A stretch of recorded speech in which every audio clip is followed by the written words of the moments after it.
विलासपुर नाम का एक अनोखा गांव था। घर सबके कच्चे थे, लेकिन मन सबका पक्का। हमेशा वहां चहल पहल रहती थी। अधिकतर गांव के व्यक्ति शहर कमाने चले जाते और महीने में एक आध बार अपने गांव विलासपुर आते।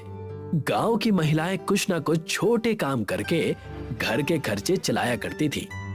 कहाँ जा रहे हो बेटा मोनू? घर चले जाओ, तूफान आ रहा है और बारिश आने की भी संभावना है। आज मेरे पिताजी शहर से मेरे लिए माटी का गुड्डा लेकर आने वाले हैं। मैं वो गुड्डा घुमर चाचा तुम्हें कभी नहीं दूंगा। लेकिन चलो, वो सीधा घर आ जाएंगे। तुम पहले अंदर चलो और पिताजी के ना आने तक तुम अपनी माँ के साथ ही रहना। उस समय मूसलाधार बारिश का संकट था। पूरे गांव के लोग अपने अपने घरों में जाकर बारिश आकर चले जाने का इंतजार कर रहे थे। माँ, पापा कब तक आएंगे? मैं कब से उनका इंतजार कर रहा हूँ। आ जाएंगे बेटा, बस तुम शांत हो जाओ और देखना, वो तुम्हारे लिए बहुत सारे गिफ्ट लेकर आएंगे। कुछ ही देर में बहुत जोरों से बारिश होनी शुरू हो जाती है। गांव पूरा डूबने वाला होता है। तब वही मोनू के पिताजी वहां आ जाते हैं। भाग्यवान, हमें यहाँ से जल्दी ही निकलना होगा, वरना हम यहीं फंस जाएंगे। क्योंकि मौसम विभाग से खबर आई है कि कई दिनों तक बारिश नहीं रुकने वाली। अगर हम यहाँ रहे तो हमारी दिक्कतें बहुत बढ़ जाएंगी। लेकिन हम जाएंगे कहाँ? हमारा घर बार, हमारा ठिकाना, सब कुछ तो यही है और हमारे पास तो अब राशन भी नहीं बचा। और इस घर के अलावा हमारे पास कोई दूसरा ठिकाना भी तो नहीं है। पिताजी, आप मेरे लिए गुड्डा लेकर आए या नहीं? बेटा, गुड्डा तो मैं तुम्हें बरसात के बाद दूंगा, लेकिन मैं तुम्हारे लिए ये बड़ी सी किताब लेकर आया हूँ जिसमें तुम अपनी शिकायत लिख सको। तब उन्हें घुम्मड़ चाचा आवाज देते हैं। अरे चंद्रकांत बेटा, पूरा गांव नदी के उस पार जा रहा है। जब तक बारिश खत्म नहीं होती तब तक हम वहीं रहने वाले हैं। अपना कीमती सामान लेकर हमारे साथ वहां चलो। लेकिन हमारा गुजारा वहां कैसे होगा? हम क्या करेंगे वहां पर? तुम बस अपने घर का कीमती सामान ले चलो। कुछ राशन हो तो वो भी ले लो और वहां पर हमारे साथ चलो। इसी में सबकी जानें बचेंगी। वरना अगर नदी और बारिश का पानी हमारे गांव में आ गया तो हमारे घर नहीं बचेंगे।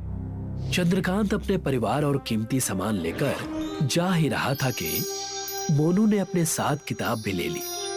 बेटा, तुम अपनी किताब मुझे दे दो, वरना तुम्हारी किताब पानी में भीग जाएगी। ठीक है माँ। सारे गांव वाले नदी के उस पार जाकर मिलते हैं और सारे ही जिसके पास जो हो सकता था वो लेकर नदी के पार चला गया।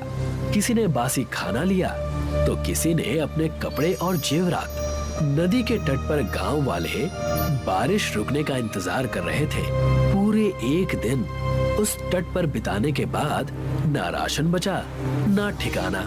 पानी भी समय के साथ साथ बढ़ता जा रहा था। अगर ऐसे ही बारिश होते रही तो हम में से कोई नहीं बचेगा। हमें स्वयं इंद्रदेव से प्रार्थना करनी होगी, तब जाकर कुछ उपाय निकलेगा। आखिर इन सब में हमारी कोई गलती नहीं है। हे इंद्रदेव, कृपा करें। हमारे साथ बच्चे बूढ़े भी हैं। कृपा करें, उन बेचारों के प्राण संकट में हैं। उनकी प्रार्थना सुनकर एक बड़ा सा उजाला आता है और इंद्रदेव प्रकट होते हैं। इस वर्षा का कारण स्वयं पृथ्वी के लोग हैं। इसमें मैं तुम पर वर्षा रोककर कृपा तो नहीं कर सकता, लेकिन तुम्हें बचा जरूर सकता हूँ। तुम्हारे पुत्र के पास एक कागज की किताब है। उस कागज की किताब से वो जितने भी घर बनाएगा वो बड़े हो जाएंगे और बारिश में भीगेंगे भी नहीं। जैसे ही वर्षा खत्म होगी सारे घर समाप्त हो जाएंगे। इतना कहकर इंद्रदेव वहां से चले गए और मोनू ने कई सारे कागज के घर बनाए। जैसे ही उन्हें जमीन पर रखा वो देखते ही देखते बड़े से कागज के घर बन गए। सारे विलासपुर वासी कागज के घर में रहने लगे। बारिश अब भी जोरों से चल रही थी। माँ, मुझे बहुत जोर से भूख लगी है, कुछ खाने को दो ना। इतनी तेज बारिश में हमारे पास खाने को कुछ बचा नहीं है। हम क्या बनाकर खिलाएं जिससे बच्चों का पेट भर पाए। चंद्रकांत घुम्मड़ चाचा के कागज के कुटिया में जैसे तैसे चला जाता है। क्या हुआ चंद्रकांत बेटा, तुम इतनी बारिश में बाहर क्यों घूम रहे हो? क्या बताऊं काका, मेरा बच्चा और पत्नी दोनों भूख से कराह रहे हैं। अगर हमने खाने का इंतजाम नहीं किया तो संकट ना आ जाए। जैसे तैसे अब जाकर बारिश हमारे घरों में नहीं आ रही है, वरना हमारा असली घर भी पानी में डूब चुका है। मेरे गांव वाले घर में कुछ चावल और मसाला है, अगर वहां जैसे तैसे पहुंच जाएं, तो कुछ दिनों के खाने का इंतजाम हो जाएगा। मेरे घर पर भी मेरा शहर से लाया हुआ बैग है, अगर हम वहां चलकर अपने लिए कुछ व्यवस्था कर सकते हैं तो बहुत भला होगा। कड़कड़ाती बिजली और बारिश में अपनी जान की बाजी लगाकर दोनों अपने बाढ़ में डूबे गांव विलासपुर पहुंचते हैं। वहां जाकर उन्हें पता चलता है कि उनके गले तक पानी भर गया है। यहाँ तो पूरे गले तक पानी भरा हुआ है। कहीं हमारे घर का बचा खुचा राशन भीग गया होगा तो हम क्या करेंगे? हमारा यहाँ से लौट जाना ही ठीक है।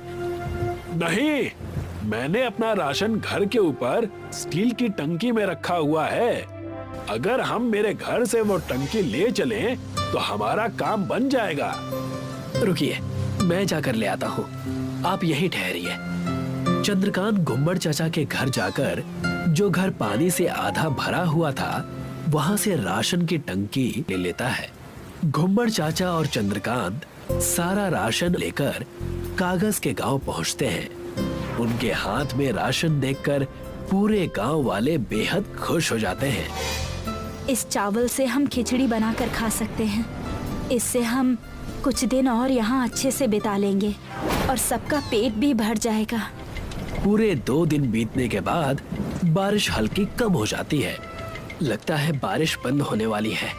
अगर ऐसा होगा तो हमारा विलासपुर गांव, वहां जाकर हम रहने लगेंगे। कुछ ही समय में बारिश बंद हो जाती है।